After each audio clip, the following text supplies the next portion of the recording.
Mr. Jerry Vaval, what's going on, bloody? JTG. What up, what up, what up? Let's welcome everyone to another episode of Giant Fundamentals, the podcast dedicated to empowering men by tackling the vital, tough morning, vital issues of mental health. How's your mind? How's your body? How's your heart? What are you grateful for, bro? Man, mind, heart, and body feeling great. I hooped this morning. That was amazing. What I'm thankful for, what I'm grateful for is perspective. Because what I'm recognizing is perspective is everything. Yeah. Perspective is everything. Perspective connected to what you believe about yourself, about life, about how things should be.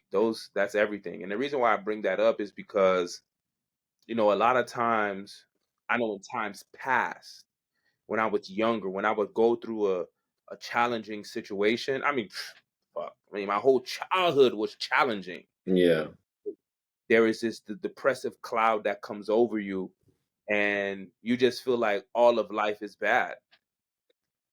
Yeah. But as I've gotten older, as I became a therapist, as I just, going to therapy myself and just being on this healing journey, I've learned over time that it's about your perspective and it's about your beliefs.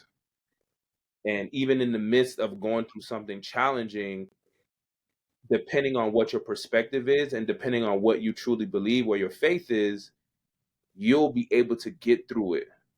But if you have this thing where it's like, oh, woe is me, like life is so terrible, why is this happening to me?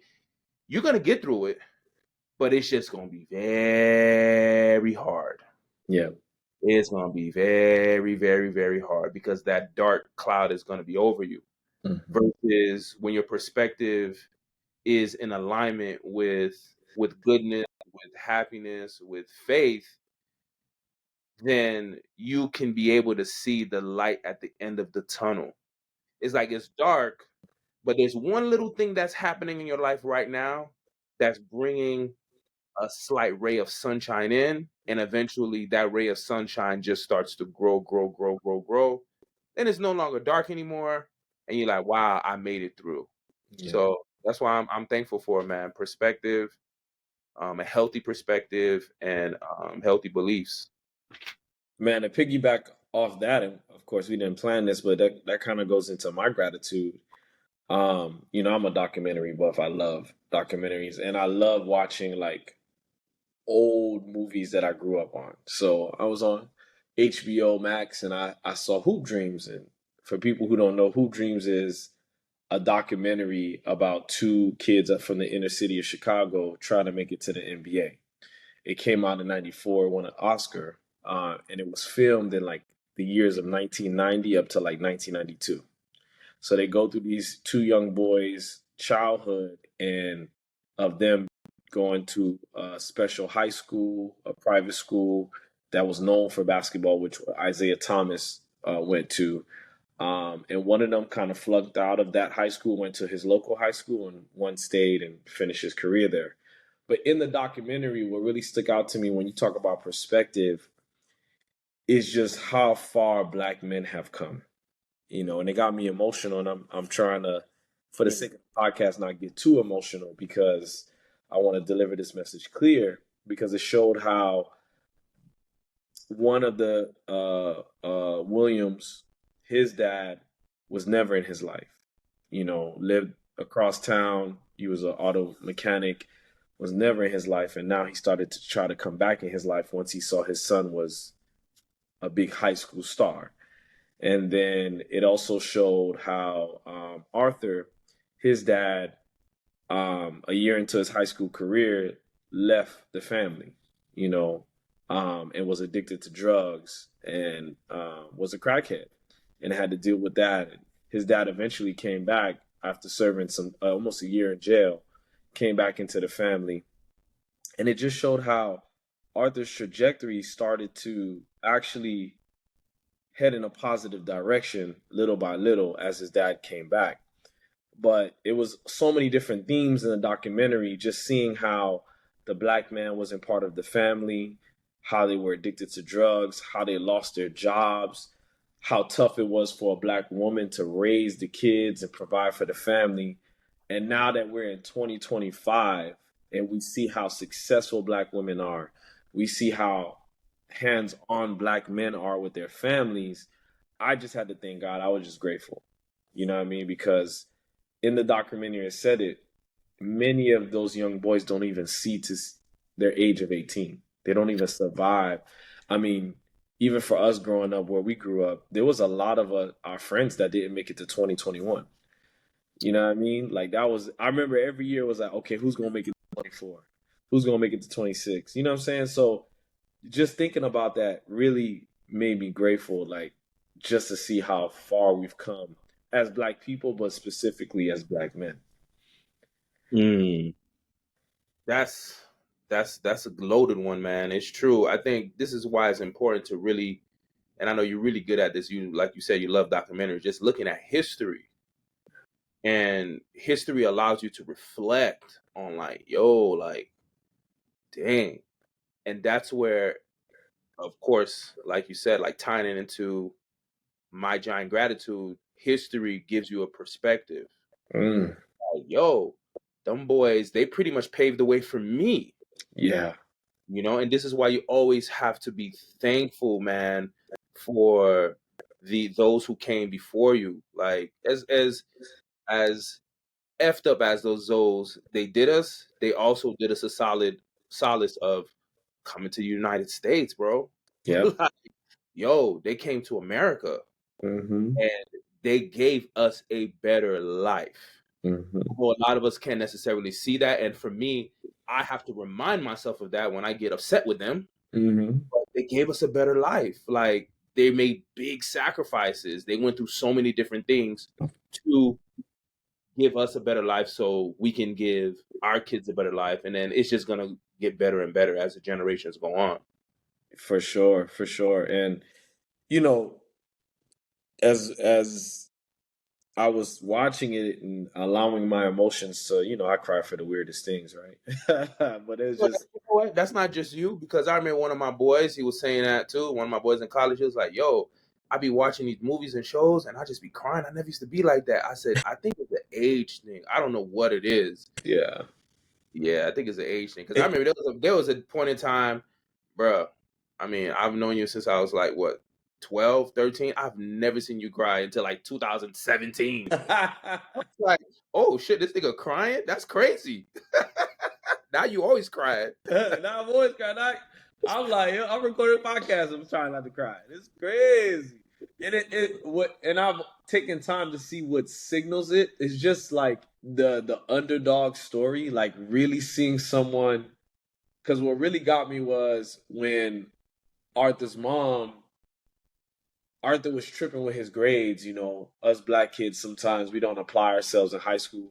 Man is smart, but he just did just enough, and Mm-hmm. he was at jeopardy of not passing. So his mom was like, "I'm gonna get in that ass, don't worry." So then I love the way that she showed him. She was like, Arthur, I want to show you anything I start, I finish. And he was like, okay. And she was getting dressed because she had just passed her CNA certification. Okay. And she was like, it's graduation day. And the teacher came over to her and was like, I'm so proud of you because you got the highest grade in the class. You got a 90% percentile. And she was like, she just started busting out crying because she was like, I always wanted to be a registered nurse. And because I got this grade and I got this certification, I know that it's the Yeah. next step. And then Yeah. he's just sitting there, he's like, damn. And then fast forward, everybody was writing this kid off, and he won the city championship. He won the public school city championship. Oh. And it was like, dang, like this kid just like came out of nowhere. Everybody was down him. They was like, he's a good basketball player, but something is missing. And it's like, yo, I wanted to talk shit for Buddy, bro. I wanted to say, yeah, what was missing was this championship. You know what I'm saying? Like, yo, like he got it, and it was crazy because the better prospect, the one that went to the private school that got all the D1 scholarships, Hmm. he first round of the playoffs out. So now Mm, he watching his boy win the city championship, and they mm, both cried together. It was amazing, but it was just like, damn, like that kind of like yeah. triumph story. How many of us have that in our lives? You know what I mean? That's what I'm saying, dawg. Niggas like LeBron, Kobe, MJ, them boys, they special. And people think it's just the game. It's like their mind. Like, Yeah. yo, there are beliefs that they have. Mhm. Kobe had, rest in peace. That is like, yo, you on another frequency. That's literally what it is. It's just, Right. and that's why I'm like, I'm really starting to lean in more into the belief that it doesn't matter where you start off. Because sometimes, excuse me, sometimes you could like, dang, if I had this, or if I knew this, or if I had this mentor, if I had this, I would have been. It's like, yeah, but no at the same time. Right. Literally, it comes from you. Of course, definitely has to be some luck involved, but your energetic field creates the luck. Correct. Yeah. Correct. And we're gonna talk about that on another podcast because that's the trap of the ideal, the trap of perfectionism, where Yes. if I Yes. have this perfect situation, then this is what I want. Or Mm. sometimes we feel like, oh, I didn't envision my life going this way. And some Yeah. have an Yeah. issue with that. And it's like, no, your life is going exactly the way it's supposed to. Yep. But we're gonna tackle that Mhm. on another episode. I wanted to clear up something about last episode we had, which was the benefits of for men in a monogamous relationship. Yeah. As I was, talking with one of my friends, they was like, "Oh well, did you guys go over the non benefits?" No. No, Why? Why? That's not the point of the podcast. just to get both sides. No, that's not the point. Okay, we will give those points when an episode like that comes up. I appreciate the enhancement. That's great. But sometimes, and I don't know what you're talking about or whatever, but I'm not saying this directly points to them, Oh but no. some people, they say, "Oh, did you say the bad things of that?" It's like, sometimes that's negative, bro. Like, it's Mhm. a why you want me to get the non-venomous? Why you want me to give it up? Why That's a Tell good question because why? when the person said it, in my mind, I was like, "Oh yeah, I didn't even think about giving the Yeah, negative side of the non benefits." But I was like, "Oh, maybe it's just something that," I said we could address it. I was like, "Oh, let me bring it up on this podcast," because you're right. It's not about that person. no, not at Just all. it's just the way our cycle of our mind Yeah, is. Instead of taking the good for the good that it is, we need to hear the bad for some reason. yeah, and for me, the thing about it is, in every situation, there's good and bad. Right. It's just well, I don't think everybody knows that, but let me not assume. But it's a mixed bag. But the reason, one of the main reasons I wanted to bring up the benefits of a monogamous relationship is because a lot of us men don't understand. We don't know the benefits of it.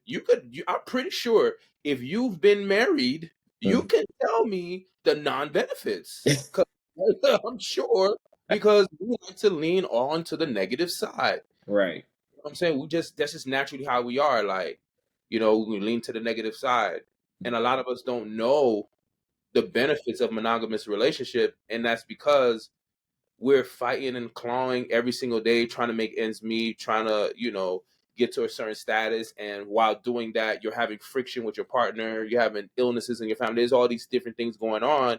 And those things cloud the benefits of the relationship. They make you forget why you got with the person to begin with. That You makes know, sense. that's to elaborate. I didn't think I was gonna have to elaborate on that, but no, I ain't talking about no non-benefits. Yeah, for sure, for sure. No, I appreciate the explanation. I just wanted to clear that up for the audience. Um, do you have an Eminem this week? I actually do. I actually do. I called an audible based off of your thing. My gratitude. Yeah, your gratitude. Yeah, yeah, Hey. yeah.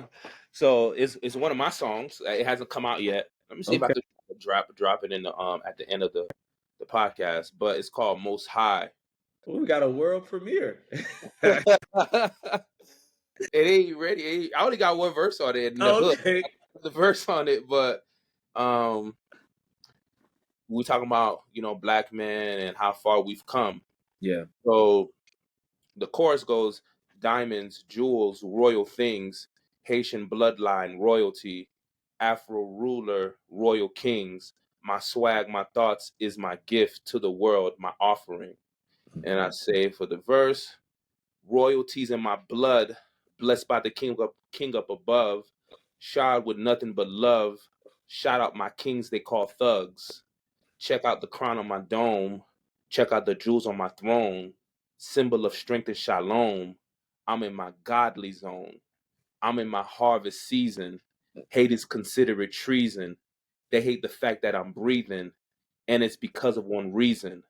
I give my people life, conquering decades of strife, keeping our healing in sight instead of feuding on sight. Yeah, my Afrocentric culture gave me ops. They so terrified of me, they got to call the cops. My presence so large that they have to freeze and stop and drop everything just to see me pop, just to witness the glory of what this king's pursuing. Stay tuned, connected. There's a lot that I got brewing. Praise be to Allah. R.I.P. to Chala. Thank you, Mummy Pola, for my queen, your dada. Mm. Pew, pew, pew, pew.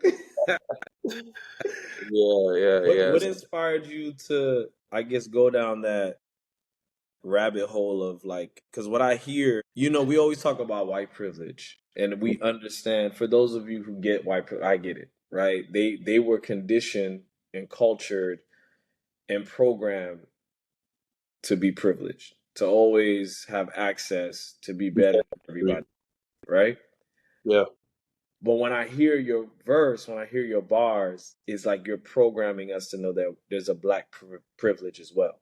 Mm. Like you come from kings, you are God in Himself, right? You were made in His image, and everything that we've been through, you still continue to thrive and rewrite narratives and continue to be the best person you can be.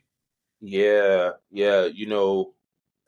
The one of the things that inspired me to write this song is there was a time where one of my boys heard I don't remember my own song, but I was just talking about it right before we got on Mhm, about what I wrote about my past and the trauma that I experienced, so on and so forth. And mhm, I remember him saying, he's like, "Dang, that's a sad song. Like, yo, that's pretty sad." mhm. And when he said that, I was like, hmm. I thought, well, I'm just releasing what has been in my heart based off what I've experienced as a kid. Mhm. But I was like, you know what? I need to start making more empowering sorts of music. I need to, like really make music that's gonna speak towards who I am, who God has created me to be in spite of my circumstance. So the first song that actually did it was the song Elevation. Yes. I said, okay, you know what? This is the start. I need more songs like this. So, it's always about the beat. Once you hear the beat, you just automatically get that feel of, okay, this is the subject for this beat right here. Mhm. So once I get the subject, it's like it just comes. It just comes. So No, that's definitely amazing, and I think that kind of leads into our main topic, right? Which is the most important thing a man should know about himself. Because to be able to reveal what you revealed through your music throughout your lifetime, moving from what people may consider the sad portion of your life to more now, not just living, but thriving in a happy portion of your life. Um, what is that most important thing a man should know about himself? yeah, it's kind of crazy how we don't rehearse this stuff and it's just lining up. It's It's spiritual. It's spiritual. yeah, yeah, yeah. But I think the most important thing that a man should know about himself, because a lot of us don't know this, it's gonna sound very simple, but it's something that we all need to hear as men, is that you are valued above what you do and what you can provide. And the reason why I bring this topic up, and I just want to let the audience know, as a licensed marriage and family therapist that specializes in men's mental health, I'm seeing men all the time. So these topics that we bring to the table is based off of a consistent theme that I keep hearing with my male clients. Yep. And this has been the most consistent theme ever. It's like, we are hurt, we are neglected, we are void of love as kids, we are pushed, we are teased, we are bullied, we become isolated, we become avoidant, and all these experiences that we have, what we do is, in order to gain a level of self-respect and shit, in order to gain respect from others, in order to feel good about ourselves, for some reason, we always attach ourselves to what we can do, what we can provide, how much money we can make, how much access we have. We always do that. But what I'm recognizing is, there comes a point in time where what you can provide and how much you can provide doesn't fulfill you anymore. Yeah. Because now you're starting to question, yo, who is really for me? Who's fucking with me for real, for real? Who is really, really for me? And once that thought starts to come, and guess what? All of the hypervigilance, all of the anxiety, all of the insecurities that you had as a kid start to creep right back up to the surface. Yep. Because the very thing that you tried to do to get to be valued, to feel valued, is the very thing that is working against you now. It's crazy because we've been socialized to be, the only way we can be accepted is based on our performance and what we do and what we bring, right? Like, and be honest with you, you're not getting the best women if you ain't got money. You know what I mean? Like, we want to be loved and no one seems to love you for money. And I want to be honest, as a man that's shifting that mindset, loving myself at a level where I know that I'm valuable, even if I look like I have nothing, it feels very lonely. Yeah. It feels, I'm not saying you're going to be alone forever, but Yeah. when you go through that first initial, like, it's kind of like when you start in that car, that 2000, was it a 98 Lumina? When you start that 98 Lumina, that shit, Lumina. Yup. Luma, LED Luma. when you starting it up and it's like, and they give you that, and it's My like, never did that. But okay. my sister did though. But what I'm saying is, like, when you starting to shift that mindset, it could feel, you could feel lost, bro. You could feel like, man, I don't even know what I'm doing. Nobody don't want to fuck with me for real. I ain't got no money. I ain't got no hoes. I ain't got no friends. Like, Got hoes. you know what I'm saying? Nothing like that. You want to feel like, every man wants to feel like the man. Yeah. But it's just really hard because, to be honest with you, as I'm on this journey, I don't know if a woman would ever accept me just for who I am, just for me being Jerry. So That's deep. That's pretty vulnerable of you to mention. And to be quite honest with you, that's how a lot of men feel. That's how a lot of us feel. Like, if I don't have this or if I don't have that, yo, let me tell you, dog. Man, we have so many insecurities. It is beyond ridiculous. Yeah. That's why we try to cover up. It's like, how if you know They say, oh, a woman has to cover up, like, hey, cover yourself up.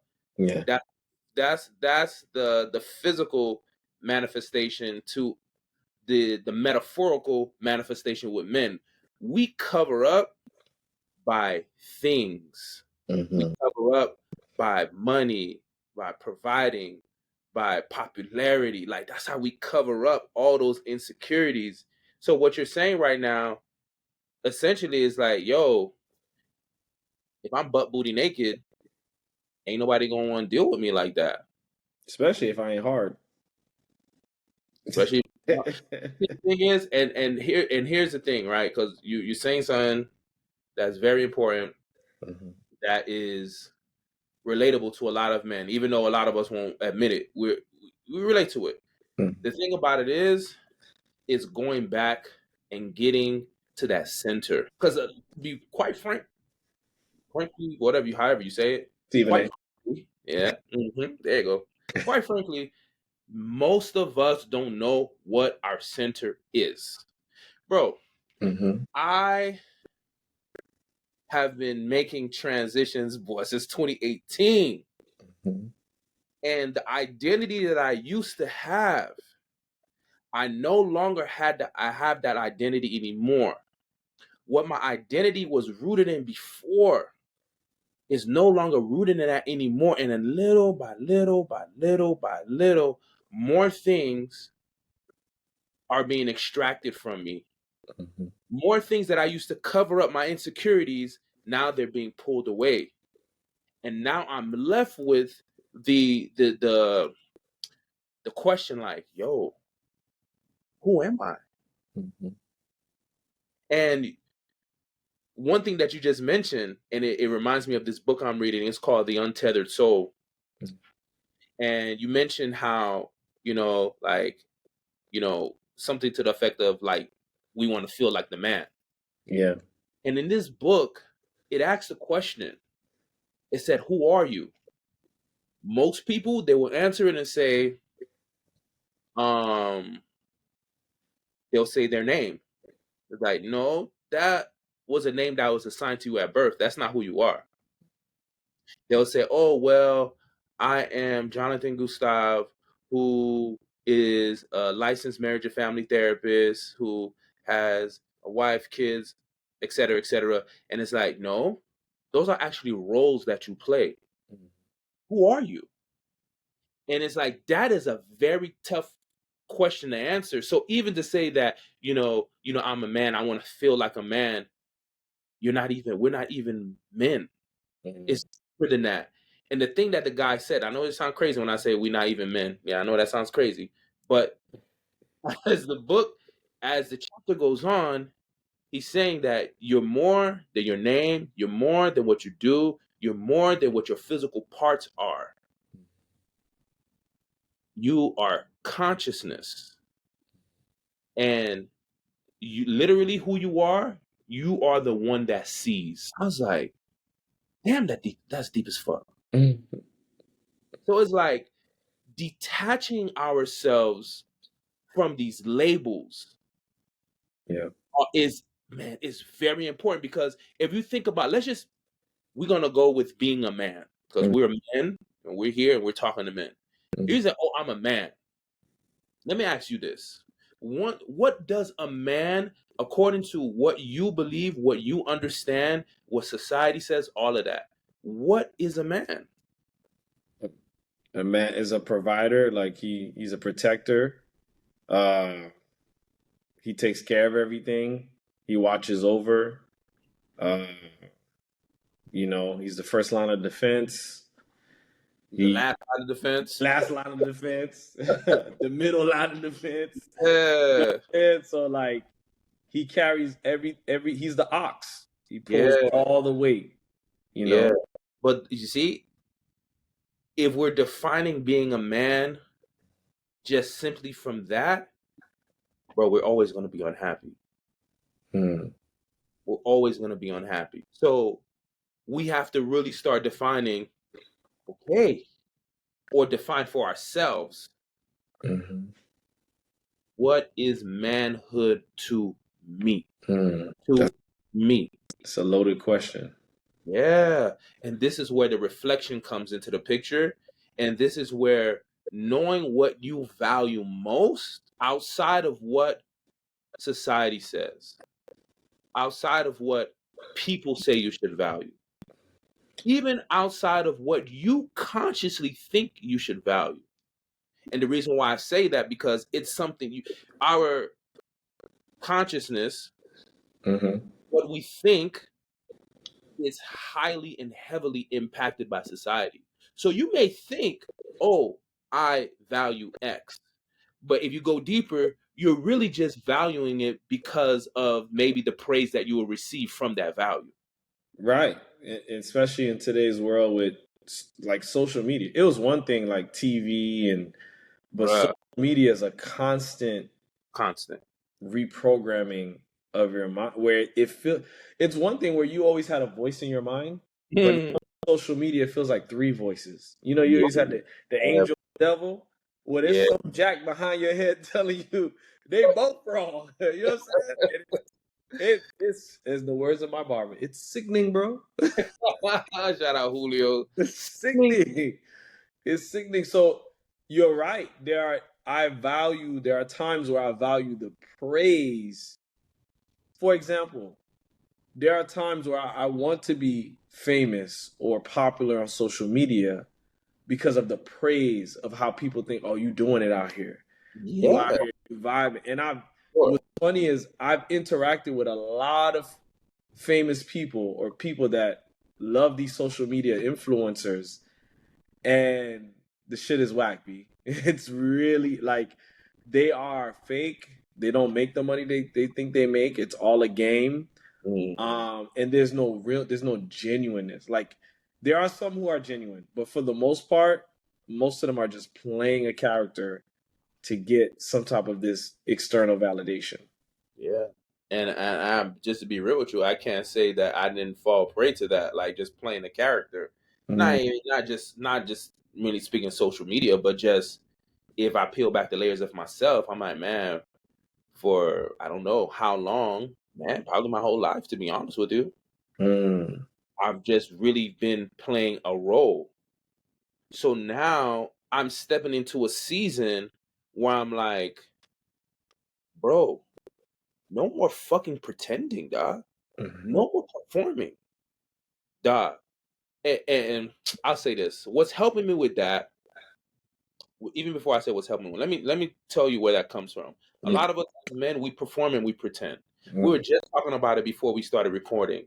Yep. I was saying how my entire childhood, teenage years, bro, I was hella anxious, Mhm, but nobody would never know because a survival mechanism is to perform and to pretend. So I performed and I pretend as if I was tough. I never, bro. That's not who I am at the end of the day, bro. mm, I'm not. I mean, by default, like growing up where we grew up, I got hood in me, but I'm mm, not a hood dude. Like that's not who I am. I'm not a tough, mean, big. If you see me in person, you see my face, you would think that I'm a mean guy or like, oh, don't fuck with this nigga. And plus, I'm huge, but I use my size to my advantage too. But that was something. You said it. I was conditioned to be that way. I yeah. programmed myself to be that way because I'm like, yo, these niggas gonna try to try me in school. These niggas gonna try to try me on the block. I gotta armor myself up, Mhm, right? I performed and I pretended. And as a result, what we don't recognize is that those those I'll call them tools, mhm. those tools, they don't just go away like that when you get into a safe environment. Because even within safe environments, you're gonna be triggered and then boom, all that stuff is gonna come up again. Like Right. sometimes we're in places, I'm like, yo, why I got this energy for? Yeah. Why I got this energy like, yo, I gotta show these niggas nobody gonna fuck with me. Why do I have to come with that energy? I'm no longer in those environments, but I've learned how to perform, how to pretend. That shit kept me safe. But this whole time I did it because I was like, yo, I'm anxious. I can't let niggas know I'm anxious because what does that? If you show that you're anxious, that's weakness. Yeah. Bro, there was times growing up, I had to fight. I didn't want to fight, bro. I didn't. Mhm. I bullied. I didn't bully because I really wanted to bully. I did it because I was like, yo, let me do this. It's a subconscious speaker. Oh, I'm gonna just do this because I got to be the dominant one. You see Yeah. what I'm saying? So it's like, this is why I said we got to go to the core of ourselves and we got to really like go deep and see like, yo, who are we? Mhm. Like, I'm no longer trying to be a product of my environment. And that's what we all have become. But when you actually do the work and you're going deep and you're being honest and you're putting down the defenses and you're actually opening up and being vulnerable and you're looking yourself in the mirror and you're asking hard ass fucking questions, when you start to do that, you start to peel back the layers. You're like, oh, I'm living a lie. This is not even who I am for real. Yeah. These are just all trauma responses. I'm living based off trauma responses. These are all just defense mechanisms. This is not who I am for real. Mhm. And that's the scary part about when you're going to the core. For any man that is doing it and wants to do it, understand it will shock you how far your physical life is from who you are at your core spiritually. Mm-hmm. It will shock you how you've realized, dang, the things I said I liked, I don't even like for real. Yeah. And vice versa. Like the person that I was performing or had a performance of is not even who I am for real at the core. Yep. And Yep. it's very scary, but it's very necessary. Mm-hmm. Mm-hmm. So and one of those things that allowed me, because there's nuance to everything, but one of the things that I wanted to highlight that allowed me to understand who I am at the core of me was how I was rejected in life, like rejection. Because as a man, like you asked me earlier, what is a man? A man has to deal with rejection, right? That's what I've been conditioned. You have to put yourself out there and you have to be rejected. It builds up that toughness in you. Don't do that. Don't do that. Don't do that. And you know I say that. You want you know what I mean? It makes that vibe out. It makes it tough. Big man. So, but I had to break down what was I feeling when I was rejected. Like, Mm-hmm. what are these tropes, the narratives that I'm playing in my mind when I get rejected? Like, how real are they? What should I hold on to? What should I let go? Because I think a lot of times as men, we just take the rejection. Okay, we're harder now. We're tougher, and we throw ourselves out there. We're breaking ourselves down so much emotionally. Yeah, man, that's a great point that you brought up. You see, and I want to say this to all my fathers out there who have sons, Mm, because when we've gone through rejection, when we were growing up, we had no adult, no parent, no older sibling mm, that make it put everything into perspective for us. right. It's just like you feeling something and your kid little brain. I mean, they said the brain doesn't develop until really like 25.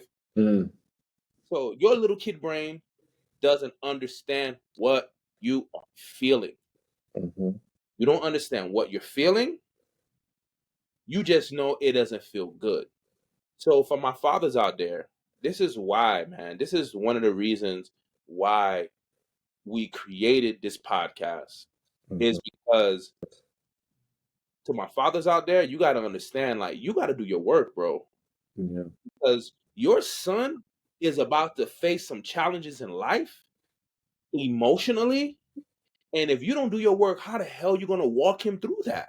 yeah, Like, we always put the onus on the mom to be the caregiver, but what we don't understand, or to be yeah, the emotional one that the kids lean on, but yeah, we don't understand as men, we have to be that same thing for our sons.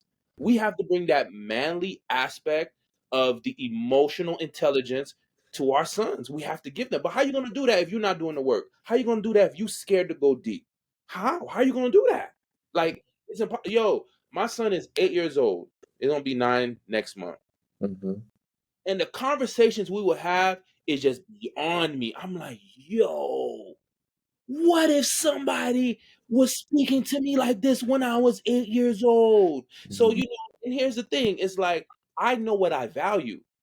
I value emotional intelligence. Mm-hmm. So I'm going to pass that value down to my son. But for us as men, all we're focused on is, oh, generational wealth, generational wealth. Nigga, stop with that bullshit, okay? And look, listen, I was on that train heavy. But what we don't recognize is that, yo, there's something that you can be doing in the midst of gaining generational wealth. Mm-hmm. You should be most definitely putting generational emotional intelligence at the forefront 100%. because that is what's going to teach your child, your son, how to be resilient in this world. You see, the misconception is that you push the kid off, make him go through hard stuff. Gotta do, hold it, you have to go. You have to push him into do hard stuff. Oh yeah, now you're a man. No, that's not what it is. Is when the child is going through hard things and we're not manufacturing hard. That's the one thing that we like to, I know I used to think that way all the time. We're not manufacturing hard. Mm. Life is so hard regardless. Right. It's just gonna happen. So when life throws hard at you, or when life throws hard at your son, does he feel comfortable enough to come speak to you when hard comes? You see, that for me, that's the most important thing for me as a father, as a man. Yeah. Are my kids being comfortable enough to come and tell me, hey, this is what happened, this is how I felt? Now if I'm doing my work, I'm be like, you know what, it's okay. Because if I'm doing my work, I'm saying it's okay, but not only am I saying it's okay, I'm being vulnerable and I'm like, you know what, this happened to me too. Mm. This happened. He was like, yo, there's so many times where I've told my kids, like, yeah, that's normal. Like, this happened to me too. They were like, what? You felt that way? You were afraid? I said, look, I wasn't always 39 years old. Like, I was Mm. your point. I was your age at one point too. So this normalizes the challenge and the hard for them. This is what builds resilience. Exactly. If you're not doing the work, how you gonna be able to pass that down? I agree. If you focus so much on generational wealth, what's the point if the next generation is going to spend it all anyway? Because they don't have the tools to maintain or bounce back through the tough times in life. So it's like all of that was done in vain. And, Yeah, and I remember this conference I went to last year. Mhm. There was a young man. He's a trust fund baby, and he was saying how his mom would just say, "Hey, don't use credit cards. Don't use credit cards. Don't use credit cards." He ain't never understand why not to use credit cards. Mhm. You just telling me don't do it.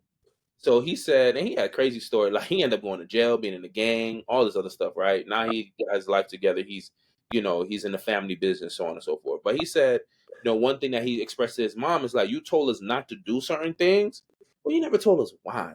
Mm. See, the why is where the belief is. Mm. The when you telling the kid what to do, what not to do, that's just instruction. But what is the belief behind the instruction? Like if there's no why behind the instruction, I'm more liable to just not listen to it. Now, Right. don't get me wrong. Even if you give the why, they still may not, But at least you have a reference point. Oh, now I see why they said don't do X, Y, and Z. You Right. know. To your point, it's like, yo, you can give generational wealth all you want, but you're not passing down morals. You're not passing down values. You're not passing down healthy beliefs. Mm-hmm. What is the point? Any last thoughts? My last thoughts. I see you keep skipping my NBA segment. So I want Oh, I yeah. haven't been watching. I watched the NBA last night for the first time. I was like, okay, the Warriors look good. The Heat they need to rebuild. They need to just fire everybody. I haven't really been into the NBA. Michael Jordan's son, what's his name? Anthony Edwards. He's still balling. You know what I mean? So I'm just, I haven't really been invested into it. I'm waiting for the But play. that got nothing to do. But that's something personal. There's an NBA segment on the podcast. You're right. I apologize. I'm sorry. I take that on me. I'm sorry. I'll be Yeah, more excited for the M&Ms. You know, I got. yeah, yeah. But I think, yeah, like you, I don't watch a lot of games, but I love to read the articles and stuff. Cause Mhm. I like the drama more than anything else. I definitely. What's been going on? What drama's been going on now? Besides LeBron James, chin check, and Stephen A. Smith. Oh my God, yeah, that's the biggest thing. That was amazing. He was totally off brand with that one. Totally off brand. I Even was Stephen A. was shocked. Oh yeah, I was like, whoa, like what the heck? He was so But unfair. I listened to that the interview you sent me on Carmelo's podcast with D Wade, Yeah. and D Wade made a great point, or Melo, one of them, they made a great point. They were like, look, first and foremost, LeBron stepping up to Stephen A like that shows a sign of respect, because Mm-hmm. LeBron don't care, he don't pay attention to anybody, Mm-hmm. so it must have really been on his mind when Stephen A was there for him to go up to him like that. So he's like, yo, that's a sign of respect. Mm-hmm. Secondly, they were just saying that is not just the Bronny situation. That wasn't just the Bron. That was like 20 plus years of not just Stephen A, but the media just hammering on LeBron all the time. And he just like, no, this is where we stopping it right here. Mm-hmm. Right? So I was like, man, that's some great perspective. And I mean, of course, they would. I mean, those are his closest friends, Right. and they're in the NBA. They know. So I'm like, wow, that's pretty good. But like I'll tell you this all the time. Like sometimes you do got to step out of character, though. Sometimes Like you do. Kendrick said, sometimes you got to step out of show, nigga, right? Yeah, it's true. Sometimes you just got to step out and just be like, all right, I know I be chilling, but I'm just letting you know that I want to let you know that this can go further. So Okay. I see we giving a little bonus segment right here. So let me ask you, because Stephen A. Smith, I liked his response too, because he was like, your boys got my number. You could have got my number. We could have Yeah. handled this like quote unquote men, and you Yeah. could have called me and we could have dished it out. Yeah. So I ask you, who's responsible to give that perspective? Should it be Melo and Wade who have a relationship with both? Or is that something that Stephen A should have took more time to take a step back and look at? Like, because I Nah. could see where this could be two men battling and the perspective is getting lost. Because Stephen A Yeah. didn't feel like it was respectful. Stephen A. don't feel like what? It was what Melo said that LeBron James was showing him. He doesn't see that LeBron James was showing him respect by responding that way. Well, I don't know. I do think it's a sign of respect because LeBron, for how he is, he never responds to anybody. No, So what I they're agree saying with is, yeah. So what they're saying is that his LeBron's voice, I mean Stephen A's voice is so big that LeBron is like, nah, we gonna talk about this. But to your original question, there is nobody's job to do anything. you. Mm-hmm. It's just life. It's just a situation. You see Mm-hmm. what I'm saying? And that's what LeBron is on brand.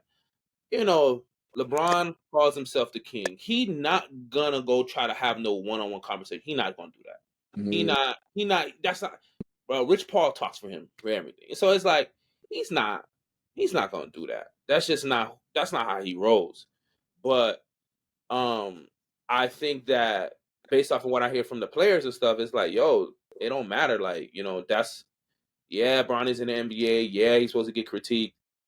But it's just so interesting to me how everybody was saying stuff about Bronny, but LeBron never checked anybody else. He checked Stephen A. And to me, I don't see that Stephen A. said anything crazy. Me neither. So I that's don't, I don't see how he did say anything crazy. But what LeBron is saying, well, he told Richard Jefferson, they saw him mouthing it, just like pretty much he was attacking him being a father, and it's because Stephen A. pointed out that LeBron is the reason why Bronny has this target on his back, because he said, "Oh, Bronny is better than most of the players in the NBA," so on and so forth.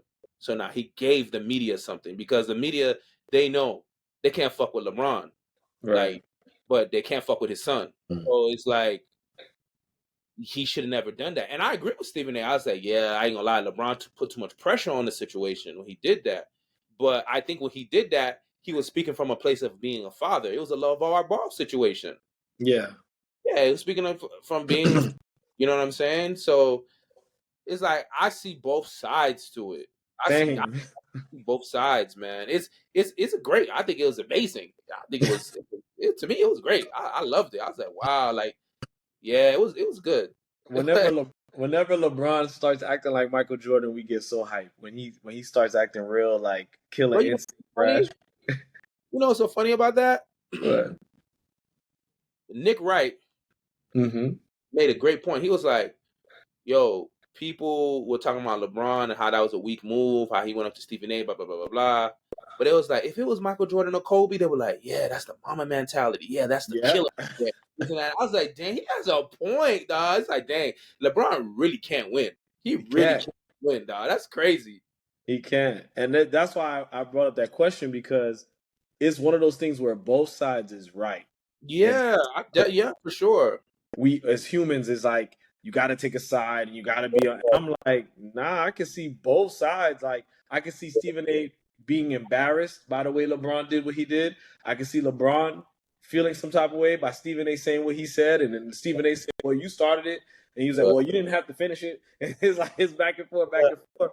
And sometimes in a friend circle, that contention could happen, and sometimes being the middle friends, you feel like you have a responsibility to mend both sides. Yeah, I mean, two things can be true.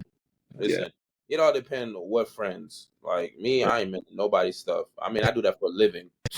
So I'm like Dwayne Wade. That's how Dwayne Wade said it. He's like, I ain't mending nobody's stuff. Like that's not my place. Fuck that. Like it was only you, Mark P. That's only if anything happened. That's the only thing I'm mending. I ain't nobody else stuff. No. Right. I left that when I left the church, bro. But say, I ain't saving the souls no more. No. But no, I definitely appreciate you and I love you, bro. Love you too. Until we pod again.